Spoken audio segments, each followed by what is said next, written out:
Ben, in a surprise move on Capitol Hill, Kentucky Senator Mitch McConnell will step down as Republican leader.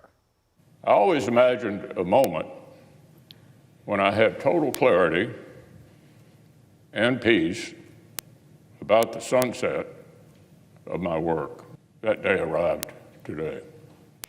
At 82 years old, McConnell is the longest-serving Senate leader in history. He's recently suffered a series of health setbacks. In his announcement, though, he hinted his move is also tied to the current state of politics in the United States.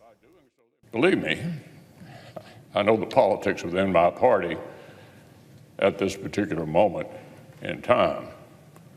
I have many faults. Misunderstanding politics is not one of them. The senator will stay minority leader until the Senate elects a new leader in November. That person will take the helm in January. The news came as a shock to a lot of people, including McConnell's friend and former Kentucky Republican Party Chairman Mac Brown. We asked him about the senator's impact on the country and the Commonwealth. The billions of dollars he's brought here, the infrastructure he's helped rebuild, it's just phenomenal, and every Kentuckian needs to be appreciative of it. Again, not everybody likes him, but they can appreciate what he's done for the state. Governor Andy Beshear thanked Senator McConnell for his service to the state and was asked if he has any plans to run for the seat in 2026.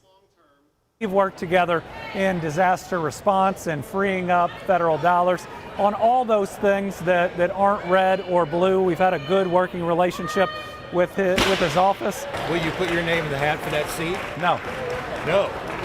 That's definitive. That's definitive. I promised to serve out my term as governor, and I'm going to do that. It is important to note McConnell's Kentucky Senate seat isn't up for re-election until 2026, and as of now, he hasn't indicated if he'll run or not.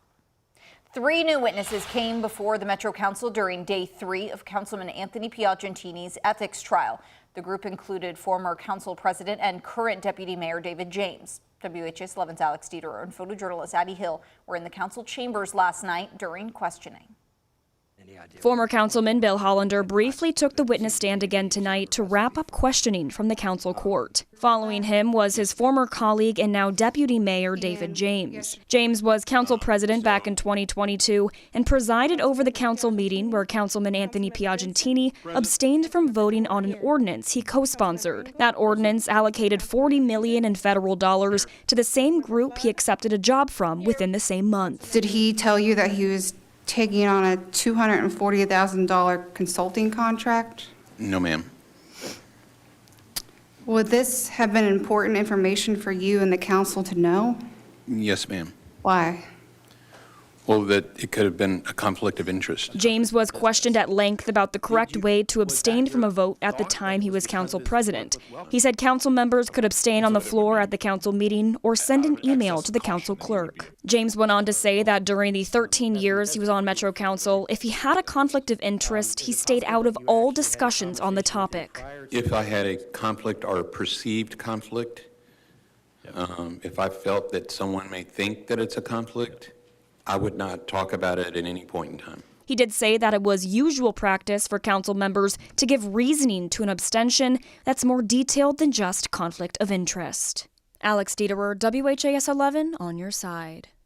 Though we've heard from Piagentini's attorneys this week, the councilman himself has not testified. His attorneys said Monday they advised him to assert his Fifth Amendment right and remain silent throughout the trial. We'll continue to keep you updated on air and online about this story at WHAS11.com. We'll let you know, too, there's a regularly scheduled Metro Council meeting tonight, so the ethics trial will resume tomorrow.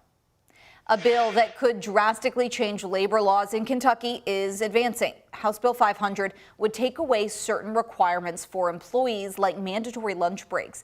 It would also repeal the requirement that employees have the typical 15-minute breaks per 4 hours of work.